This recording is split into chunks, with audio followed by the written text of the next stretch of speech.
Hello everyone, Mike Wilson of the Knoxville News Sentinel, joined by my esteemed colleague Blake Topmeyer, SEC columnist for USA Today Network. We are here at Sanford Stadium where Georgia just thoroughly dismantled Tennessee. Score looked probably closer than that game was. Blake, college football playoff implications were obviously on the line today. What's the big picture coming out of this one?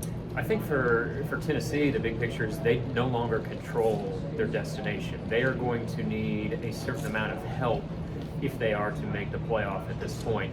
That would have been the case in any type of loss, but I think a close loss still would have positioned Tennessee fairly well for the playoff. They would have needed a little bit of help. Now they'll need more help. Like, for instance, had this been a closer, more competitive game, I would have said Tennessee gets in ahead of a one-loss Pac-12 champion.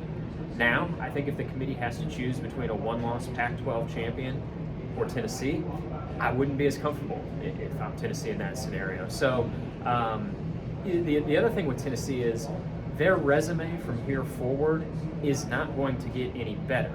The remaining games are against Missouri, South Carolina, Vanderbilt. Their best wins are behind them. Those wins are still going to look pretty good come into the season, but they have no more opportunities now for signature victories. This is as good as their resume is going to look, and now they're going to be sitting at home on conference championship weekend, whereas other teams have a chance to continue to improve their resume. On the Georgia side, Georgia came in as the 3 seed in the CFP. Tennessee was the 1. Those were inverse in the coaches and the AP polls for the most part. What did Georgia say about itself today in terms of the college football playoff? Georgia says they're the team to beat. I mean, I think coming into today, you could have had a pretty spirited debate over who the nation's team to beat was. You could have made a case for Tennessee, I think. You could have made a case for Ohio State, Georgia, maybe even a couple others. I think as you come out of today with as convincing of a performance as this was from Georgia, I think they exit as the unquestioned team to beat. And still atop the throne of college football as the defending national champions. The thing that was most impressive, I think, about this win for Georgia was it was all 3 phases. I mean, they were phenomenal in special teams.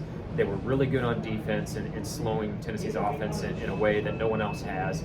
And they were pretty good on offense, too. And what's interesting is the offense was maybe the one phase that could have been a little bit better. Georgia did have a couple turnovers, and after halftime, they only threw the ball 4 times. It's pretty remarkable. I mean, they kind of took the foot off the gas after they got out to such a big lead. Just 4 passes in the second half. It was raining, of course, as well. It felt like, this could have been more than a 2-touchdown, differential. I thought it was important for Tennessee to get that late touchdown and make it look a little bit closer than maybe it truly was. Because for 3 quarters of this game, it felt incredibly lopsided. So now the new rankings come out Tuesday. Where do you expect Tennessee to fall in those as it stands right now? I think they could still hang on to maybe like a number 4 spot.